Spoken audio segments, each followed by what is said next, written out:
नमस्कार, मैं अनन्या मिश्रा और आप देख रहे हैं माय भारत न्यूज। वक्त हो गया है टॉप 10 खबरों का। कांग्रेस के वरिष्ठ नेता और कर्नाटक के डिप्टी सीएम शिवकुमार ने दावा किया है कि लोकसभा चुनाव से पहले एनडीए में टूट होगी।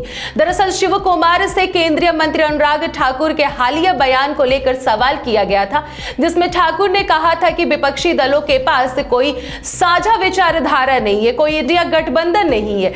इस पर जवाब देते हुए कहा कि डीके शिवकुमार ने कहा कि लोकसभा चुनाव से पहले एनडीए में टूट होगी। फ्रांस में पिछले 3 दिनों से फंसा विमान आज मुंबई एयरपोर्ट पर लैंड करेगा। बता दें कि इस विमान में 300 से ज्यादा यात्री सवार हैं और उनमें अधिकतर भारतीय मूल के लोग शामिल हैं। फ्रांस की सरकार ने मानव तस्करी के आरोप में इस विमान को रोका था। बता दें कि रोमानिया की लीजेंड एयरलाइंस के 340 विमान ने दुबई निकारागुआ के लिए उड़ान भरी थी, लेकिन वह विमान तकनीकी खराबियों के चलते फ्रांस के वेट्री एयरपोर्ट पर उतरा था। इसी दौरान फ्रांस की सरकार को सूचना मिली कि इस विमान में मानव तस्करी की जा रही है, जिसके बाद फ्रांस ने इस विमान को रोक दिया था। तृणमूल कांग्रेस सांसद कल्याण बनर्जी कथित तौर पर एक बार फिर सभापति जगदीप धनखड़ की नकल उतारी है। बता दें कि संसद परिसर में सभापति की मिमिक्री मामले में बनर्जी पहले भी विवादों में घिरे हुए हैं। ताजा घटनाक्रम में भाजपा ने तृणमूल के साथ साथ कल्याण बनर्जी पर जमकर निशाना साधा है। सत्ताधारी दल ने कल्याण बनर्जी के व्यवहार की कड़ी निंदा करते हुए कहा कि विपक्षी दलों को एक बार फिर घमंडिया करार उन्होंने दिया है। कोरोना का नया वेरिएंट तेजी से लोगों को संक्रमित कर रहा है, जिससे लोगों की चिंता बढ़ा दी है।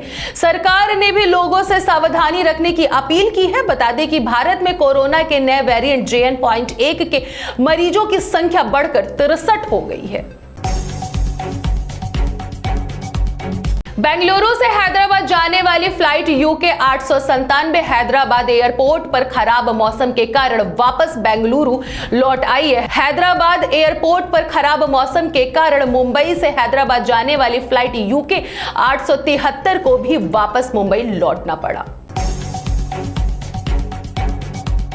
महाराष्ट्र के कृषि मंत्री धनंजय मुंडे कोरोना वायरस से संक्रमित पाए गए हैं। राज्य के उप मुख्यमंत्री अजीत पवार ने इसकी जानकारी देते हुए लोगों को घबराने से मना किया। उन्होंने कहा कि मेरे कैबिनेट सहयोगियों में एक धनंजय मुंडे कोविड-19 से संक्रमित हो गए हैं। प्रशासन इसके लिए सावधानी बरत रहा है। इसके प्रसार को रोकने के लिए अधिकारियों को निर्देश दिए गए हैं। हालांकि धनंजय मुंडे के कार्यालय ने भी उनके कोरोना वायरस टेस्ट से पॉजिटिव होने की पुष्टि की है। वेरिएंट के बारे में अभी तक कोई जानकारी नहीं दी गई है। सुप्रीम कोर्ट में क्रिसमस के मौके पर समारोह का आयोजन किया गया। चीफ जस्टिस DY चंद्रचूड़ ने इस मौके पर क्रिसमस कैरोल भी गया। चीफ जस्टिस ने क्रिसमस के मौके पर देश के लिए सब कुछ कुर्बान करने वाले सैनिकों को भी नमन किया।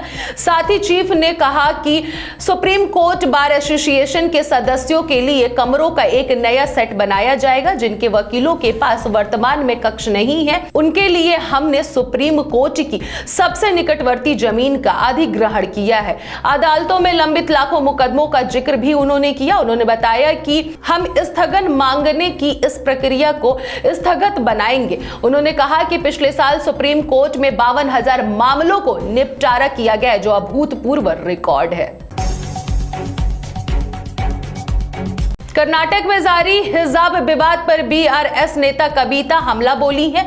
कविता ने कहा कि कांग्रेस पार्टी कंफ्यूज है, वो वादे तो कर देती है लेकिन उन्हें पूरा नहीं करते।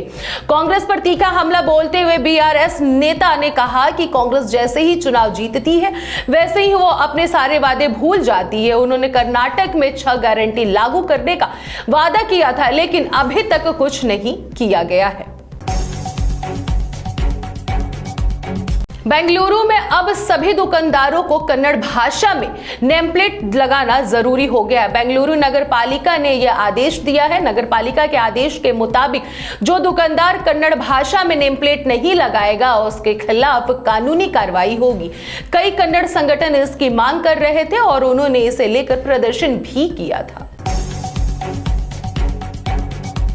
बागेश्वर धाम सरकार धीरेन्द्र कृष्ण शास्त्री ने क्रिसमस को लेकर विवादित बयान दिया है। उन्होंने लोगों से अपील की है कि क्रिसमस डे का सेलिब्रेशन पाश्चात्य संस्कृति का प्रतीक है और सनातन को मानने वाले लोगों को पाश्चात्य संस्कृति का अनुसरण नहीं करना चाहिए। धीरेन्द्र शास्त्री ने लोगों से अपील की कि वो अपने बच्चों को सांता क्लॉज के बजाय हनुमान जी की पूजा के लिए प्रेरित करें।